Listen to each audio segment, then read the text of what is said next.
Claire, une étudiante en psychologie de 20 ans, vit une vie tranquille, concentrée sur ses études et ses rêves de devenir thérapeute.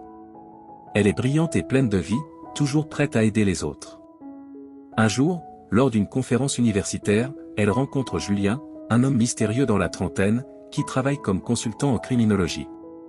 Il est charismatique, intelligent et captivant. Claire est attirée par son aura de confiance et de sagesse. Leur conversation, au départ académique et passionnée par la psychologie criminelle, vire peu à peu vers des échanges plus personnels. Julien semble comprendre ses aspirations profondes et ses peurs, et elle se sent remarquée, écoutée d'une manière qu'elle n'a jamais connue. Ils se voient plusieurs fois après cette rencontre, et leurs discussions deviennent de plus en plus intenses. Claire se sent profondément connectée à lui, croyant qu'elle a trouvé quelqu'un avec qui elle pourrait partager ses rêves les plus intimes. Un soir, après un dîner romantique dans un restaurant chic, Julien l'invitait chez lui. Il l'assure qu'il veut simplement continuer leur conversation, mais une fois là, l'ambiance se charge d'une tension électrique. Leurs mains se frôlent, et les paroles deviennent plus osées. Claire hésite un instant, mais cède à la tentation, en se convainquant que ce n'est qu'un moment d'intimité partagé avec un homme qu'elle admire profondément. Cependant, à l'intérieur de l'appartement, l'atmosphère se transforme brusquement.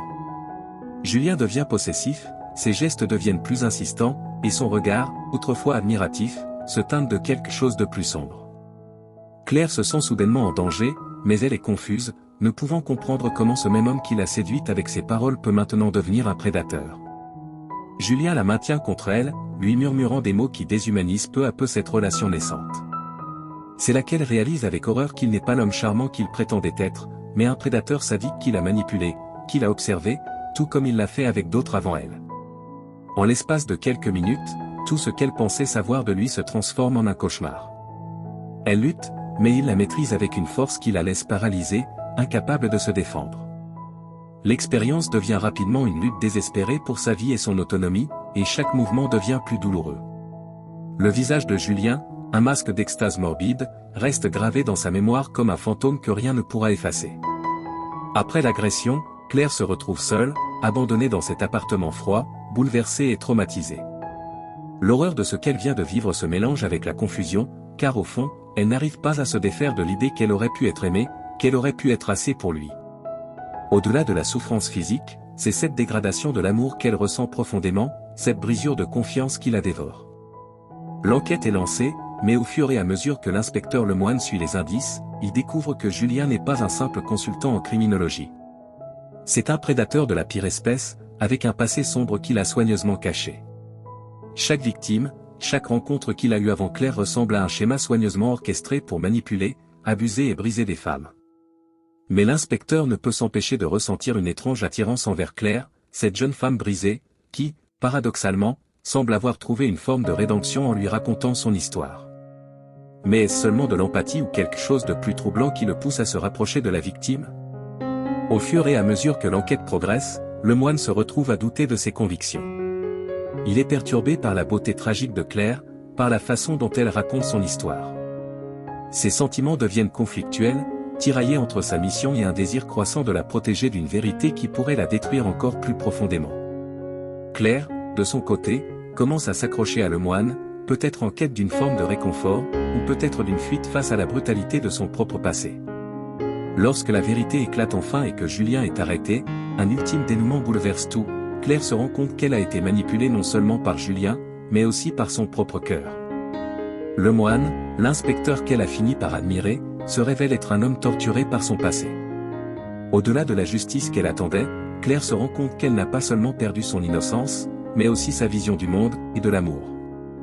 Le dernier échange entre elle et Lemoine est chargé d'une émotion ambiguë. Il lui demande si elle peut encore croire en la possibilité d'une relation saine, après tout ce qu'elle a vécu. Mais Claire, les yeux pleins de larmes, ne répond pas, son silence étant plus lourd que tous les mots qu'elle pourrait dire. Elle se retrouve seule, confrontée à un monde où ni l'amour ni la justice ne semblent être aussi purs qu'elle l'avait imaginé. Le temps passe, mais la plaie ouverte dans l'âme de Claire ne semble pas se référer. Chaque jour, elle se réveille en sursaut, hantée par des flashbacks de ce qui s'est passé dans l'appartement de Julien. Les images du viol, de son impuissance, sont des fantômes qui ne cessent de la poursuivre, et même si elle a tenté de se reconstruire, il est difficile de se débarrasser de ce poids. Elle retourne à ses études, mais le goût de la vie semble échapper à ses doigts. Elle n'arrive plus à se concentrer. Les images d'un homme séduisant, intelligent, qu'elle croyait connaître, se mêlent désormais à l'idée de l'horreur qu'il a infligée. Le monde de la psychologie, dans lequel elle s'était projetée avec tant de passion, semble désormais si froid et clinique. Le mensonge dans lequel elle a été plongée pendant si longtemps, celui d'une relation amoureuse, est devenu une trahison difficile à digérer. Pendant ce temps, l'inspecteur Lemoine, bien qu'ayant obtenu la condamnation de Julien, est également touché par cette histoire. En plongeant dans le passé de Claire, il découvre des éléments qui révèlent sa vulnérabilité, sa confiance naïve en l'humanité, mais aussi la manière dont elle a été façonnée par ses propres blessures. La rencontre avec Julien, qui semblait être une sorte de rédemption pour elle, s'est transformée en une chute brutale. Lemoine se sent lié à Claire d'une manière qu'il n'avait pas anticipée. Il la voit désormais comme une personne fragile, brisée, mais aussi comme un être humain profondément marqué, qui essaie d'aller de l'avant malgré tout. Il lutte avec ses propres sentiments. Ses pensées errent vers elle plus souvent qu'il ne le voudrait. En tant qu'enquêteur, il s'est efforcé de rester professionnel, mais l'attirance qu'il ressent pour Claire complique son jugement. Un jour, il décide de la rencontrer à nouveau, pas pour l'enquête, mais pour lui offrir un soutien sincère. Lors de leur rencontre, Claire est d'abord distante, méfiante. Elle a souffert trop longtemps pour se laisser encore manipuler par quelqu'un, même un homme comme Lemoine, qui a fait son travail de manière irréprochable.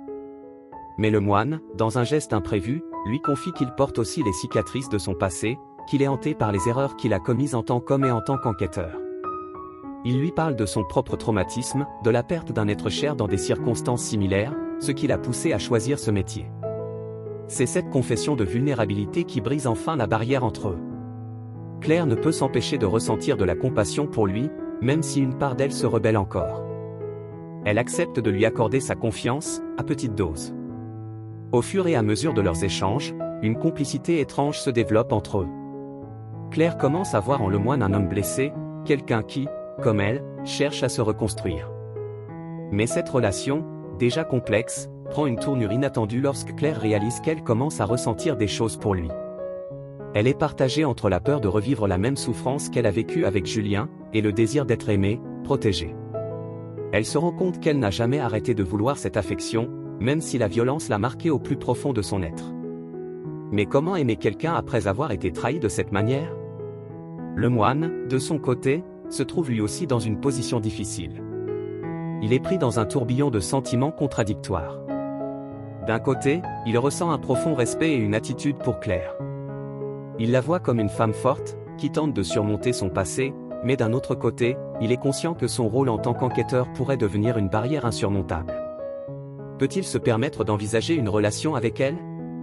Est-ce que son devoir ne le condamne pas à rester distant et objectif ? Mais au fur et à mesure que Claire s'ouvre à lui, Lemoine ne peut ignorer l'évolution de ses propres sentiments. Ils se retrouvent un soir dans un café, discutant de la manière dont ils ont chacun été façonnés par leurs souffrances passées. Lemoine lui confie, de manière presque désespérée, qu'il se sent coupable de tout ce qui est arrivé à Claire, qu'il aurait dû la protéger, qu'il aurait dû voir les signes avant. Claire, en pleurs, lui répond qu'elle ne cherche pas la rédemption, qu'elle ne veut pas être sauvée, mais qu'elle a besoin de guérir à son propre rythme. Ce moment, où deux âmes brisées se comprennent enfin, est à la fois un soulagement et une nouvelle torture. Car même s'ils se rapprochent, une part d'eux reste figée dans le passé, prisonnière des événements traumatisants qu'ils ont vécus.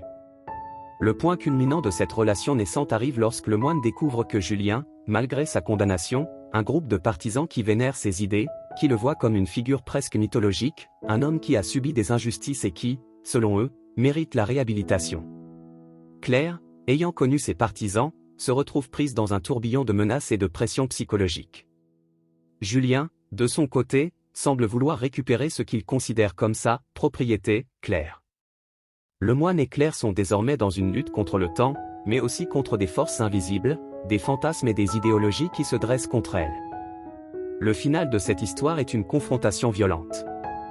Claire, armée de la force qu'elle a retrouvée au fil de son parcours, affronte Julien dans une confrontation où le véritable danger n'est pas seulement physique, mais mental.